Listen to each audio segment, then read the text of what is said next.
This is Fred Ricciani of TSC News, here to recap WWE Monday Night Raw, January 18th, 2016. Raw, the final Raw before Royal Rumble 2016. And I gotta say, when I heard that Roman Reigns was defending his WWE World Heavyweight Championship against 29 other superstars, I got excited. I got pumped up. I was like, hell yeah, we're about to get a kick-ass Royal Rumble match that is going to be unpredictable. And look, it may very well be unpredictable, but the build-up to this show hasn't been that great. The build-up to the undercard of this show, or lack thereof, hasn't been that great. And if you were tuning into Raw tonight, with football season pretty much being over outside of the remaining playoff games, if you were tuning into this Raw, ready to be hyped up for the Royal Rumble, which is personally my favorite pay-per-view, this show did not do the trick. The roster depth is horrible. Horrible. Just horrible. We have the likes of the Ascension in the Royal Rumble, Titus O'Neil in the Royal Rumble, Mark Henry, God bless him, but it ain't his time anymore, in the Royal Rumble. Big Show, same thing, in the Royal Rumble. The Ryback in the Royal Rumble. All these guys, Neville, who's been neutered so badly in the Royal Rumble. The Miz in the Royal Rumble. There's literally like two realistic possibilities as far as guys we know that are in the Royal Rumble. Brock Lesnar and Roman Reigns, and then there's everybody else. Now, there could be Triple H. Perhaps he could enter as number 30, eliminate Roman Reigns, win the world title. Perhaps he could enter number 31, shock the world, still win the world title. Man, I'm not feeling any of that though. I'm just not. I don't necessarily mind seeing Triple H in the Royal Rumble match. I don't necessarily mind seeing Triple H versus Roman Reigns at WrestleMania. I mean, he is a featured performer. He's been the top heel more or less for the last 2.5 years for WWE, for better or worse, even though he's a part-timer and wrestles like once or twice a year. But Roman Reigns versus Triple H for the title at WrestleMania? That I'm not feeling. Whether it's Roman going in as the world champion or Triple H going in as the world champion, because let's face it, with no Money in the Bank winner this time around at WrestleMania time, the result's a foregone conclusion. Roman Reigns is going to win that match. So why put a title on the line and make it even more predictable than it already is? Would it be cool to see Triple H win the title one more time, eliminate Roman Reigns? Would it make storyline sense? Yeah. Would that make sense for, say, a Fastlane main event for February, leading up to Roman Reigns versus Brock Lesnar 2, which I think would be a kick-ass match? Yes. Do I think they're going to do that? No. It looks like they're going to be saving Reigns versus Triple H for Mania. And if that's the biggest matchup you can make, and look, I understand all the injuries and everything else, but if that's the biggest matchup you can make for WrestleMania, Cowboy Stadium, 100,000 people, good God almighty. They're going to need some help there. So we'll see what happens. Hopefully AJ Styles will debut at the Royal Rumble. It's rumored that he actually might debut the next night on Raw, which I think is in Miami. Shout out to my boy John Double J Johnson, who's always got the hookup with WWE in that town. So we'll see. Not intrigued though. This Raw, if you missed it, you missed nothing. You really missed nothing. The only thing you missed is Chris Jericho's obnoxiously tight pants that make Batista shake his head. His god-awful wardrobe. I mean, just god-awful. I don't know what the hell he's thinking. And Chris Jericho's bad jokes. This was just brutal. I'm a huge Chris Jericho fan. Grew up loving the guy. He's one of the all-time greats. But if you try to explain to a kid, a younger fan, the greatness of Chris Jericho, my God, I'd have a hard time explaining to them while them keeping a straight face. He needs a facelift. He needs to turn heel, ditch the bad jokes. I don't know if that's just WWE giving him this material. I don't know if he's at the point where he doesn't care anymore and he realizes that creative is such a mess that he'd rather just cash in these big checks while putting in half the effort. I don't know. But Chris Jericho's not the same guy he was a couple years ago, let alone 3-4 years ago. Definitely not. And it's sad to see. It really is. Maybe, just maybe, when they had him feud with Fandango and get jobbed out to Fandango and the likes of Curtis Axel, maybe they just kind of, beat the hell out of him to the point where he's like, all right, I'll come back every now and then and I'll just get paid. I mean, he is the type of guy that would put over anybody and everybody. And he'd always say, I could lose every time out and I'll still be just as over as I was before. Well, obviously that's not the case. And obviously there's a lot more younger fans. Well, there's always been younger fans in wrestling. But I think more than ever now, it's hard for certain guys like Chris Jericho to just simply rely on nostalgia. Because lately, he hasn't been coming off as Chris Jericho, the legend, the first ever undisputed champion. He's come off more like Chris Jericho, the really, really uncool dad. And I hate to see it. It sucks to see this guy begging for cheers. Oh, I mean, this guy's an accomplished musician, podcast host, done it all in pro wrestling. It's just sad to see. So he needs to turn heel. He needs to do something. Okay, he's one of the few guys on the main roster, one of the few legends remaining that has a real rep, kind of like Triple H, that has a respect with the fans, that cachet with the fans. But my God, each passing week with these bad jokes, with his bad dialogue, it's slowly eroding that. Now, as for the opening segment, good God, this was horrible. Not only did you have Chris Jericho's bad jokes, right, but you had Roman Reigns with some wooden dialogue. Not as bad as last year, but some wooden dialogue. Then you had the League of Nations with some really wooden dialogue. You had Sheamus make some really bad jokes that I don't care to remember. You had Rusev cut a promo, I guess, in Bulgarian. You had Alberto Del Rio show some fire, but he was quickly shut down. And yeah, this was just a complete mess. And Chris Jericho said, hey, you know what? Roman, you eliminated Rusev last year, right?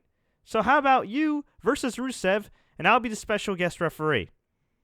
So Chris Jericho somehow has the authority, which was never explained, by the way, to make this match.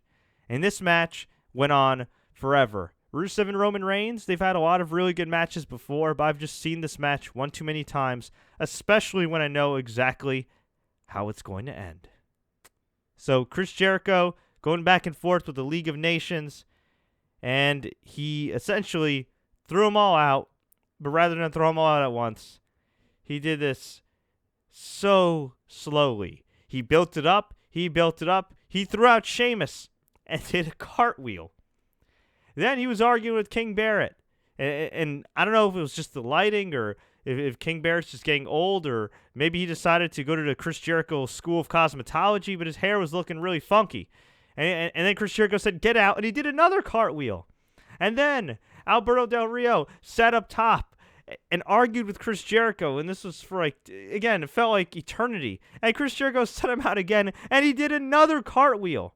And Rusev's teasing he's going to attack Jericho, although the camera wasn't really on him, but you could kind of tell Rusev was plotting some doom. But Roman Reigns hit a spear, got to 1, 2, 3, and we later had Roman Reigns, Chris Jericho, and Brock Lesnar in the highlight reel. What was said to be the biggest highlight reel of all time. And the show ended with this. It was okay. A really awkward promo exchange between Paul Heyman and Chris Jericho, with Chris Jericho trying to insinuate that Brock Lesnar was scared to get into the Rumble, whereas Paul Heyman made perfect sense, very, very, very logical with his explanation. Brock never truly lost the title. He wasn't pinned or submitted at WrestleMania. He never got a rematch for the championship. Well, actually, he did, but it ended in a non-finish thanks to The Undertaker. He won via disqualification against Seth Rollins. So why the hell isn't Brock Lesnar in the main event of WrestleMania or getting a one-on-one championship match? Fair argument, right? Fair argument. But Chris Jericho and Heyman just kept going and going and going. This was by far one of the weaker promos that Paul Heyman has cut in his career, at least in recent years. Just, yeah, no bueno. Brock Lesnar came out. Roman Reigns came out. Roman Reigns speared Brock Lesnar out of his shoes. Then the League of Nations came out. Chaos ensued. And then afterwards, Brock Lesnar took out the League of Nations. Roman Reigns speared him again, which I thought was pretty awesome. I mean, some people may say, oh, that hurts the aura of Brock Lesnar, but you want your top babyface to look like a badass too, right? So Roman Reigns speared him again. Wyatt family appeared, beat up Reigns, beat up Brock, and I'm thinking, all right, they're gonna have at least somebody coming out that's another contender to win this Royal Rumble, right? Somebody, maybe. Just maybe, they'll have Dean Ambrose or Kevin Owens come out, and they'll say the winner of the last man standing match will automatically be in the Royal Rumble, which would be great because both guys are, they're not top guys, but, you can make the argument they're definitely on the cusp. I'd say Dean Ambrose more than Kevin Owens, but those two guys are definitely over, definitely more popular than a lot of the guys on the roster. But nope, Wyatt family just beat the hell out of these guys. No AJ Styles, no Bullet Club, no Daniel Bryan's Ghost. No Dean Ambrose, no Kevin Owens, no Finn Balor, no tease of anything. You could at least have like some vague vignette of somebody debuting at the Rumble. Nope. Just, the Wyatt family standing tall. And earlier, you won't believe this, they beat the Dudley Boyz. I know. I can't believe it. The Dudley Boyz and the Wyatt family wrestled again? Wow, it's like Roman Reigns and Rusev. I can't believe those guys wrestled again. Wow. We had a Total Divas promo match. A match to promote Total Divas. It was Natalya in her best Dana Brooke attire, although I'm not complaining, accompanied by Paige, who's recovered from her concussion, but is somehow now a babyface. I guess when you get concussed, you automatically turn. I don't know. Big Show would know. He's turned like 38 times. So Natalya beat Brie Bella, accompanied by Alicia Fox, via submission. We had Stephanie McMahon and Vince McMahon come out and do the drawing of who's going to be number one in the Rumble. It's Roman Reigns. So Vince chastised Steph and said, hey, you know what? You put that in there. Let's try this again. Let's do it the legit way. Pulled out the ball, opened it up. Roman Reigns number one again. Shocker. So Roman Reigns is number one. As I mentioned before, we had the Wyatt family beat the Dudley Boyz and Ryback.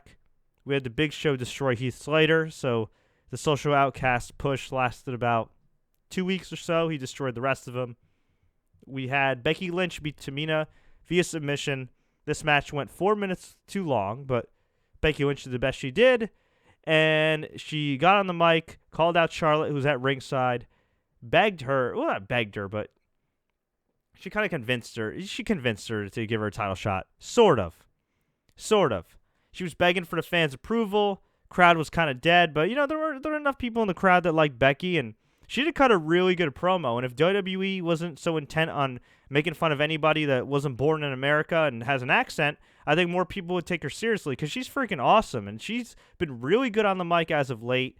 She's already a damn good professional wrestler. It was kind of hard for her to click at first, but I don't think it's really her fault. It was more just a creative and her being booked as a really stupid babyface. But called out Charlotte, said, hey, let's do this. I want my rematch.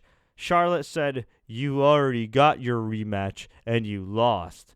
So Becky Lynch did the next best thing. She insulted Ric Flair, said the apples fell far from the tree, and Rick, you're a coward like your daughter. So Ric Flair flipped out, said, you want to get in the ring with the best of all time, referring to Charlotte, not himself. He says, you're on. And Charlotte just looked disapprovingly, going like, Dad, what in the hell did you get me into? So Charlotte versus Becky is official for the Divas Championship. We had Sheamus and Alberto Del Rio defeat Dean Ambrose and Kalisto. Believe it or not, Alberto Del Rio, if you didn't watch SmackDown, did regain the United States Championship. Kalisto's push lasted literally 1 week. That one SmackDown, he beat Alberto Del Rio. That one Raw where he beat Del Rio for the title. And then that SmackDown where he lost the title. Yeah. We had a Royal Rumble promo video, which was pretty good. I think it was actually narrated by Byron Saxton. So this actually got me somewhat excited for the Royal Rumble. We had Big E versus Jey Uso, which went way too long. both guys worked really, really hard, but both guys have also been booked like geeks as of late. And, man, the New Day, they had a funeral for the trombone, even though these guys are rich, or in theory are rich and could buy a new trombone. It was just a brutal segment that wasn't funny at all. This is a classic case of WWE just taking something, putting their fingerprints all over it, and ruining it. Rather than let it continue to be organic with the New Day and let these guys come up with their own material, they were like, hey, let's just do more New Day. And yeah, haven't really been a fan of that. But Big E got the win due to some tomfoolery. We had R-Truth, Titus O'Neil, and Mark Henry backstage talk about how they were going to win the Royal Rumble, and it is Martin Luther King Day. So they were talking about how they have a dream, and then Neville, the token white guy, just poked his head through and put his hand there and said, hey, what about me? And then they said, keep the dream alive on 3. 1, 2, 3, keep the dream alive. Yeah, that was really corny and extremely unnecessary on Martin Luther King Day. Then again, it's not like WWE has really shown that they actually understand people of different backgrounds, at least well enough to not stereotype them and put them in awkward segments like this one right here. But yeah, is what it is. So anyway, let's go to the comments. Oh, for SmackDown, we have Miz TV with Kevin Owens and Dean Ambrose confirmed. And we also have Roman Reigns taking on the entire League of Nations. As the great Tony Schiavone once said, that'll put the butts in the seats. Okay. Zip Away says, I'm calling it right now. Bray Wyatt versus Brock at WrestleMania. Okay. Hey, greetings from Germany. What's up, Basti Failed? Appreciate you watching. David Show says, Panthers rock and Hornets rock. Somebody's from Charlotte, North Carolina. Okay. Let's see. PV says, what is this? This is the live Raw recap on youtube.com/thesportsquare. You can also listen to this after the fact on soundcloud.com/TSC News and iTunes. You can also check us out on facebook.com/thesportsquare and twitter.com/sportsquare, or you can follow me on Instagram and Twitter at Fred Ricciani. But enough of the plugs here. Okay. Do you think that AJ Styles will win the Royal Rumble? Well, spoiler alert. We did a Royal Rumble simulation on WWE 2K16, and it turns out AJ Styles did win the Royal Rumble. And Curtis Axel lasted an uncomfortably long amount of time. I don't think that's going to happen, particularly because Roman Reigns got eliminated relatively early. But we'll see. We'll see. Somebody's asking me right now about our YouTube stream and who's in the ring. Well, Luigi's in the ring, and I put the computer on to simulate the Royal Rumble with a bunch of wacky characters. And for whatever reason now, I guess because Luigi eliminated everybody in the ring, he's just kind of standing there right now. I swear I'm not controlling this. He's just kind of standing there and looking around. I'm not really sure why. I guess somebody's finally entering the ring. Yeah, the AI in WWE 2K16 is not the best. Hey, it's Jeff Hardy, who's not going to be in the Royal Rumble this Sunday. Oh, well. What do you think about Brock Lesnar versus Kevin Owens? I like it, but if Kevin Owens loses to Dean Ambrose, I can't really see that happening. You know, they really got to put some steam on him, and I don't know if they're going to be able to put some steam on him in a month and a half or two. If Roman Reigns loses the title, how soon do you see him regaining it? Depends who he loses it to. Excuse me. If he loses it to Brock, you know, they could do Brock versus Roman at WrestleMania. If he loses it to Triple H, they could do Triple H versus Roman Reigns at WrestleMania, which is what they're probably doing. If he loses to somebody other than Triple H, I'd probably say it'll be like at Extreme Rules. So yeah, I'd say Extreme Rules. So at most a couple months. I mean, I don't think a guy should only hold the title for a month, but he's gotten pretty over, and you want your babyface to have some obstacles in front of him. I mean, Stone Cold Steve Austin didn't have the longest title reigns either. Granted, his first title reign lasted longer than a month, but you got to put some steam on some heels. That's why I'm kind of hoping that Triple H doesn't win the title on Sunday. I kind of hope that they have somebody else win kind of as a surprise. We'll see, though. We'll see. I mean, I did lay out a scenario on the WWE Raw pre-show, which I don't think they're going to do given how horribly they've utilized him and how he's been mishandled thus far. Plus, he's still in a stable of complete geeks. But I would say if you want to play off Alberto Del Rio's legit MMA and amateur wrestling background and you want to finally book this guy like the Mexican badass he should be portrayed as, what you could do is have him win the Royal Rumble. And you could actually set up not one, but 2 pay-per-view main events with the Royal Rumble finish. Here's what you do. You have Brock Lesnar go to F5 Alberto Del Rio. Alberto on the top rope, uses his jiu-jitsu, locks in the armbar, gets Brock Lesnar to nearly tap, injures Brock Lesnar's arm, because Brock obviously is not going to tap, and pulls him over the top rope onto the floor. You could then have Roman Reigns versus Alberto Del Rio in the final 2. You could have Triple H's music come on. You could have Roman Reigns get distracted, and yes, I hate the distraction finish. But you could either have Triple H return and attack Roman, or you could just have Roman be distracted by, say, Stephanie or Vince or whoever. Have Alberto kick him in the head, clothesline him, win the title. Boom. Then, at Fastlane, you do Alberto Del Rio versus Roman Reigns. And what you can do is have Alberto Del Rio work on the arm, work on the arm, work on the arm. And then finally, Triple H makes his return, attacks Roman Reigns, hits him with the sledgehammer and Roman Reigns' arm. Alberto locks in the armbar. Roman's forced to tap.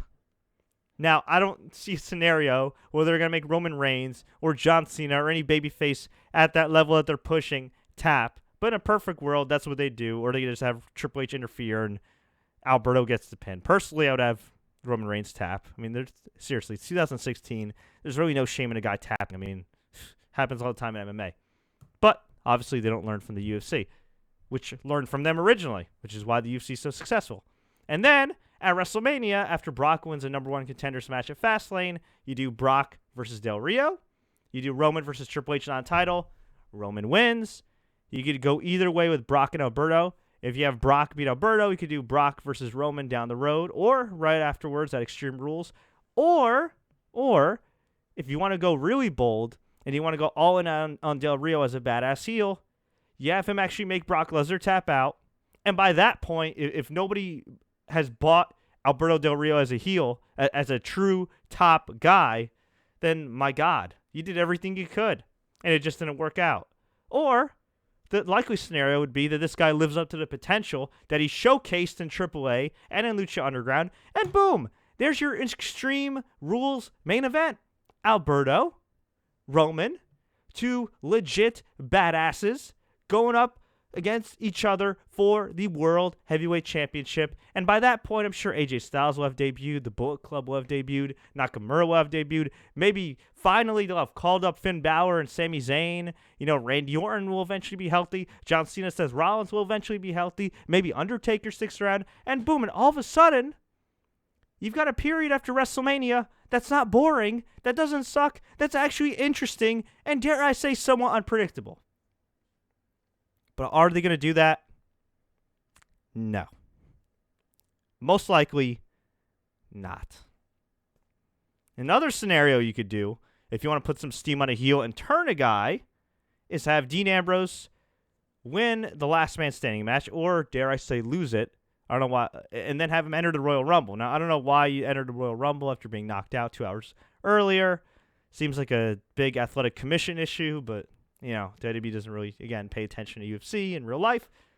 But you could have Roman Reigns eliminate a bunch of guys. Dean Ambrose be either number 30 or, again, you know, number 31 if you want to shock people. Have Dean Ambrose help Roman against the League of Nations and Brock or the Wyatts and everybody else. And then swerve. Dean attacks Roman Reigns, beats him up with a chair, eliminates, say, like Del Rio, who's second to last, and then eliminates Roman Reigns. And then you have a top heel right there.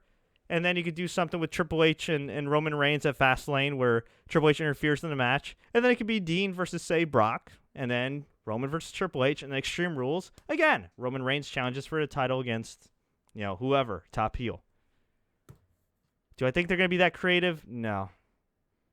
I really don't. And I don't necessarily mind seeing Roman winning the match. I don't mind him seeing losing either, but I don't mind him winning the match either. I don't. The thing is, if he's just going to face Triple H at WrestleMania, defend the title against Triple H at WrestleMania, man, that's just highly predictable. Just my opinion, though. Happy birthday, Ryan Curtis, who's watching this live on YouTube. Could the Bully Ray gimmick work in today's WWE? If so, how would you book it? It could work. Simple. Have Bubba Ray Dudley turn on Devon Dudley, break the stupid Dudley boy's glasses, completely denounce Dudleyville, and just have him be Bully Ray. The second he starts cutting these old Bully Ray promos that he did in TNA, I think he's going to get over great. I really do. The thing is, you already kind of have a guy that's very similar to the Bully Ray character it was in TNA. And that guy is Kevin Owens. And Kevin Owens is significantly better on the mic. Well, actually, I don't want to say significantly better, because Bully Ray at his peak was really good too. But I'd say Kevin Owens is better on the mic. I'd say Kevin Owens is a better star presence. Kevin Owens is definitely better in the ring. Kevin Owens, at this point, is certainly the bigger star. So do you really want to have two rough and tough guys on this? I mean, you know what? I guess it's better to have two guys that are legit badasses than one. It's better to have guys like Bully Ray and Kevin Owens, more guys like Bully Ray, Kevin Owens, Samoa Joe, than it is to have Heath Slaters and Curtis Axel. So you know what? I'd be fine with that. He's like 43, 44 years old, though. I don't really see them doing much with him. I think he'd be a great character for NXT, and he'd actually be, maybe not from an in-ring standpoint, but from a character standpoint, a great replacement for Samoa Joe. If you actually, dare I say, call up Samoa Joe with a novel concept. So I can see that happening. I don't think it'll take too much to turn Bully Ray and kind of get him over as at least somewhat of a credible heel. But if he's just losing to Wyatt, or if he turns heel and then loses to, I don't know, Neville or whomever every now and then, yeah, I don't see him really going anywhere. Nathaniel James, can you play tag team? I'm actually not playing the game right now, the WWE 2K16 stream. I just kind of have it going in the background. And at the moment in the Royal Rumble, we have Curtis Axel, Santa Claus, Hulk Hogan, our TSC webmaster Eugene in the pink, and Jeff Hardy. Bestie Failed says, I'm a little bit tired. It's 5 o'clock in the morning after work in 2 hours. Great show today. I appreciate it. And I think Triple H will win after Lesnar is eliminated by Wyatt. Well, interesting. Well, okay. He's saying he thinks Lesnar will be eliminated by Wyatt, and he thinks Triple H will win by eliminating Roman Reigns. Okay, that's cool. That's cool. Well, thank you for the kind words, sir. Yeah, I have work too. Not in 2 hours, but I'd say about five or six. So I'll probably get going soon. Who had the bigger impact in WWE, Daniel Bryan or CM Punk? Both guys had their own respective impacts. I think CM Punk's was a little bit bigger because he was in the company longer and he did have the pipe bomb promo and everything.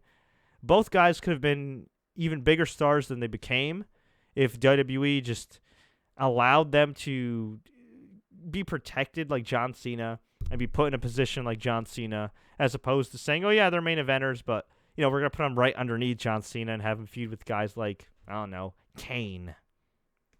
But both made their own impacts. Maybe not so much on the box office, although both guys made money, especially CM Punk with the merch and everything. But really, as far as perception, I think both guys really kind of opened the doors for the guys you see now in NXT, like a Finn Balor, like an AJ Styles who's set to debut, like a Sami Zayn, Kevin Owens, guys like that. There's a big stigma against indie guys. I think to some extent there still is, but nowhere near as much as before. They've become a lot more open-minded.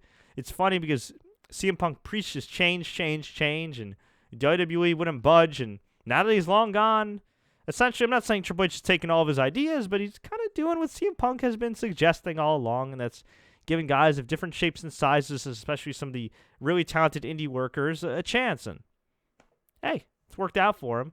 And I don't know if he'll tell you himself. Maybe he will. I mean, he's a pretty confident guy, but I think CM Punk would say he certainly opened the doors for a lot of guys. Daniel Bryan, I don't know if he'll take the credit for that, but I think he deserves some credit too, because he is, height-wise, a smaller guy than CM Punk, and he was far less protected than CM Punk was, and he still got over.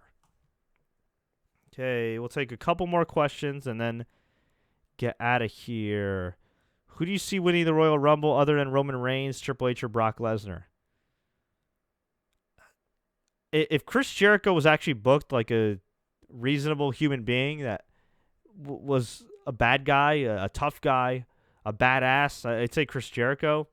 But I'd say those are the three guys. Maybe they'll shock the world and they'll have AJ Styles win. They'll pull a page out of New Japan's playbook and just give this guy the title in his debut. I really don't see that happening, though. That would be incredible. That would create a ton of buzz. But I don't think that's going to happen. And we'll go to one last poll question here that I put up on Twitter. All right. I asked people, will Roman Reigns win the Royal Rumble match? 53% of you said no. 47% of you said yes. If you want to vote on that poll, it'll last for another 22 hours. And we will reveal the results on our SmackDown recap or Royal Rumble preview. I'll be back later this week to preview the Royal Rumble, recap SmackDown, and, of course, this coming Sunday, it is our Royal Rumble coverage. So, guys, if you enjoyed this Raw recap, please feel free to click the like button. Please feel free to share this with all your friends. Please don't forget to subscribe on YouTube, soundcloud.com/TSC News, and iTunes. Be sure to check out all our AFC and NFC Championship game coverage, and feel